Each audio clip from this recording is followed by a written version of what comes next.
क्या पेरिस के नीचे दबे वर्ल्ड वॉर 2 के बॉम्ब्स और एक पागल शार्क मिलकर पूरे शहर को तबाह कर सकते हैं? सुनने में ये नामुमकिन लगता है, लेकिन 2024 की सबसे खतरनाक मूवी अंडर पेरिस ने इस डर को सच कर दिखाया है। एक ऐसी शार्क जो गोली से नहीं मरती और एक ऐसी मेयर जिसने पैसों के लिए हजारों लोगों को मौत के मुंह में धकेल दिया। कहानी शुरू होती है पैसिफिक ओशन के उस हिस्से से जिसे ग्रेट पैसिफिक गार्बेज पैच कहते हैं। एक ऐसी जगह जहां इंसानों का फेंका कचरा एक अलग ही दुनिया बना चुका है। मरीन बायोलॉजिस्ट सोफिया और उसकी टीम यहाँ एक मिशन पर है। उनका टारगेट लिलिथ, एक ऐसी मां को शार्क जिसे वो महीनों से ट्रैक कर रहे हैं। लेकिन जैसे ही सिस्टम पर अलर्ट बजता है, पूरी टीम के होश उड़ जाते हैं। लिलिथ उनके इतने करीब थी जितना उन्होंने कभी सोचा भी नहीं था। सोफिया ऑर्डर देती है डाइव। उसका हस्बैंड क्रिश और बाकी डाइवर्स पानी में उतरते हैं। उन्हें मिलती है एक मरे हुए वेल की लाश जिस पर ऐसे निशान हैं जो किसी ने पहले कभी नहीं देखे। क्रिश जैसे ही करीब जाता है, अंधेरा गहरा हो जाता है। अचानक पानी का रंग बदलता है। लिलिथ सामने आती है, लेकिन वो अकेली नहीं थी। उसकी बेटियां उसके साथ थीं। और सबसे बड़ा झटका, सिर्फ 2 महीने पहले जो शार्क 3 मीटर की थी वो अब 7 मीटर की हो चुकी थी। ये नेचुरल एवोल्यूशन नहीं था, ये कुछ और ही था। सोफिया चिल्लाती है,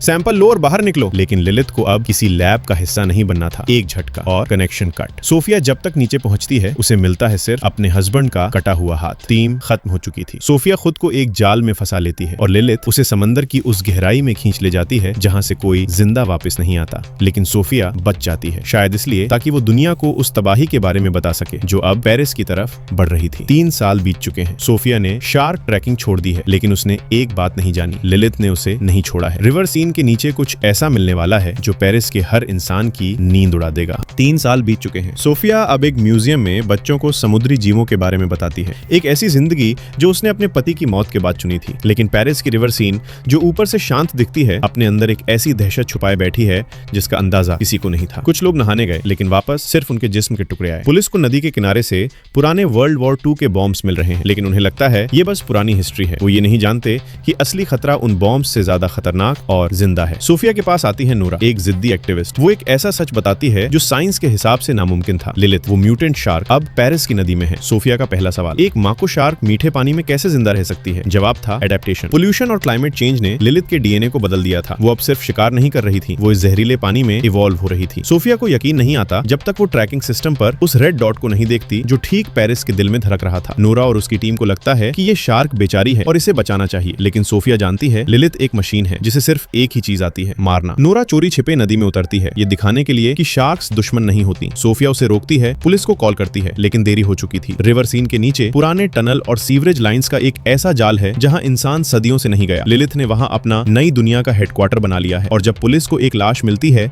जिसका आधा जिस्म गायब था, तब इंस्पेक्टर आदिल को समझ आता है कि सोफिया पागल नहीं, वो सही थी। लेकिन अब देर हो चुकी है। मेयर ने $1 मिलियन खर्च किए हैं एक स्विमिंग रेस के लिए। हजारों लोग नदी में कूदने वाले हैं। सोफिया को पता चलता है कि लिलिथ वहां अकेली नहीं है, वो प्रेग्नेंट है और उसके बच्चे पैदा करने की ताकत, वो सुनकर आपके होश उड़ जाएंगे। अब तक सबको लग रहा था कि दुश्मन सिर्फ एक शार्क है, लेकिन सोफिया को जो सच पता चला वो किसी डरावने सपने से कम नहीं था। लिलिथ ने पेरिस के पुराने सीवर टनल और कब्रों की जगह को अपना घर बना लिया है। ये कोई आम शार्क नहीं थी, ये एक ऐसी तबाही थी जो हर मिनट फटने के लिए तैयार थी। सोफिया जब एक मरी हुई छोटी शार्क की जांच करती है तो साइंस के होश उड़ जाते हैं। ये शार्क सिर्फ 2 महीने की है, लेकिन ये खुद प्रेग्नेंट है। लिलिथ को बच्चे पैदा करने के लिए किसी मेल शार्क की जरूरत नहीं है, वो अपने आप को क्लोन कर रही है। मतलब अगर आज एक है तो कल हजारों होंगी। ये अब सिर्फ एक मछली नहीं, एक ऐसी बला बन चुकी है जो पूरी दुनिया के समंदरों को खत्म कर सकती है। इधर नोरा, जो अब भी अपनी जिद पर अड़ी है, अपने दोस्तों के साथ सीवरेज एरिया में जाती है। उसे लगता है वो लिलिथ को घर वापस भेज देगी। सोफिया उसे चिल्ला कर रोकती है, वो तुम्हारे डिवाइस और तुम्हें जिंदा खा जाएगी। लेकिन उसकी बेवकूफी की कीमत खून से चुकानी पड़ती है। अंधेरे टनल में अचानक हलचल होती है। नोरा एक छोटी शार्क को देखकर मुस्कुरा रही होती है, लेकिन अगले ही पल लिलिथ अंधेरे से निकलती है और नोरा को एक ही झटके में निगल लेती है। पूरे एरिया में चीख पुकार मच जाती है। नोरा के दोस्त पानी में गिरते हैं और वहां शिकार का खेल शुरू हो जाता है। पानी का रंग लाल हो जाता है और दीवारों पर सिर्फ इंसानी जिस्म के टुकड़े नजर आते हैं। सोफिया और आदिल कुछ लोगों को निकालते तो हैं, लेकिन जो निकलते हैं वो सिर्फ आधे जिस्म होते हैं। शहर का मेयर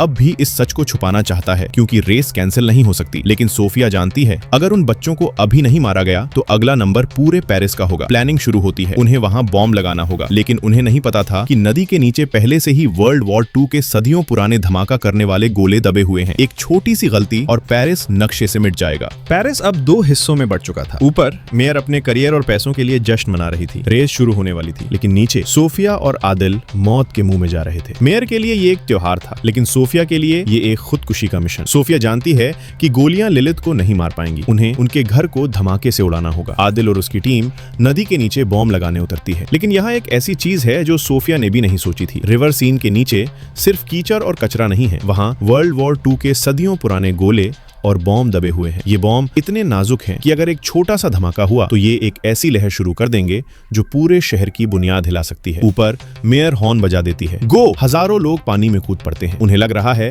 वो जीतने के लिए तैर रहे हैं, लेकिन वो ये नहीं जानते कि वो शिकार बनने जा रहे हैं। पानी के नीचे सोफिया बॉम्ब सेट कर ही रही होती है कि लिलित निकल आती है। वो पहले से ज्यादा गुस्से में है और पहले से ज्यादा बड़ी हो चुकी है। लिलित का पहला वार और आदिल की टीम के 2 बंदे पानी में गायब। सोफिया आदिल को खींचती है, हमें निकलना होगा अभी। तभी पहला धमाका होता है। सोफिया और आदिल किसी तरह ऊपर आते हैं। उन्हें लगता है उन्होंने सब खत्म कर दिया, सब कुछ थम सा गया है, लेकिन तभी पानी के नीचे से एक और साया निकलता है। लिलित अब भी जिंदा है और अब वो लोगों की तरफ बढ़ रही है। अचानक पहला तैरने वाला चीखता है और पानी के नीचे खींच लिया जाता है। एक के बाद एक लाल रंग का एक सैलाब नदी में फैलने लगता है। लोग किनारे की तरफ भागते हैं, लेकिन तभी आर्मी फायरिंग शुरू कर देती है और वही होता है जिसका डर था, एक गोली और एक पुराना बॉम्ब। रिवर सीन अब नदी नहीं, एक स्लॉटर हाउस बन चुकी थी। लोग एक दूसरे के ऊपर चढ़कर बचने की कोशिश कर रहे थे, लेकिन लिलित और उसकी म्यूटेंट फौज ने पानी को खून से गाढ़ा कर दिया था। पेरिस का सबसे बड़ा त्योहार इतिहास का सबसे बड़ा कत्लेआम बन गया। आर्मी घबराहट में पानी की सतह पर मशीन गन्स चला देती है, लेकिन उन्हें नहीं पता था कि वो मौत को दावत दे रहे हैं। एक भटकी हुई गोली पानी की गहराई में जाती है और सीधा टकराती है वर्ल्ड वॉर 2 के उस पुराने बॉम्ब से। बूम! एक के बाद एक चैन रिएक्शन शुरू होता है। वो सारे बॉम्ब्स जो सदियों से सो रहे थे एक साथ फटने लगते हैं। यह सिर्फ एक धमाका नहीं था, ये जमीन के नीचे से निकलने वाला एक ऐसा सैलाब था जिसने पेरिस की बुनियाद उखाड़ दी। एक खौफनाक सुनामी उठती है जो एफिल टावर से लेकर शहर की हर गली को निगलने लगती है। मेट्रो स्टेशंस, घर और बड़े बड़े लैंडमार्क्स सब कुछ पानी में डूब जाता है। सोफिया पानी की सतह पर आती है। चारों तरफ सिर्फ तबाही और सन्नाटा है। सोफिया और आदिल एक लोहे के टुकड़े पर चढ़कर अपनी जान बचाते हैं। आदिल होश में आकर पूछता है, हम जीत गए ना? वो मर गई। सोफिया कुछ नहीं बोलती, वो सिर्फ पानी की तरफ देखती है। कैमरा पानी के नीचे जाता है और जो दिखता है वो आपकी नींद उड़ा देगा। लिलित अब भी जिंदा है और सिर्फ वो नहीं, उसके हजारों म्यूटेंट बच्चे अब पेरिस की उन डूबी हुई गलियों और सबवे स्टेशंस में तैर रहे हैं। पेरिस अब इंसानों का नहीं, शार्क्स का शहर है। दुनिया ने सोचा था हम नेचर को कंट्रोल कर सकते हैं, लेकिन अंडर पेरिस ने ये साबित कर दिया कि अगर हम उन्हें मौत देंगे तो वो हमें पूरा शहर निगलकर जवाब देंगे। दोस्तों, क्या आपको लगता है कि ये म्यूटेंट शार्क्स अब पेरिस से निकलकर पूरी दुनिया के रास्ते बंद कर देंगी? और क्या सोफिया इस तबाही से निकल पाएगी? कमेंट्स में अपनी राय जरूरी देना।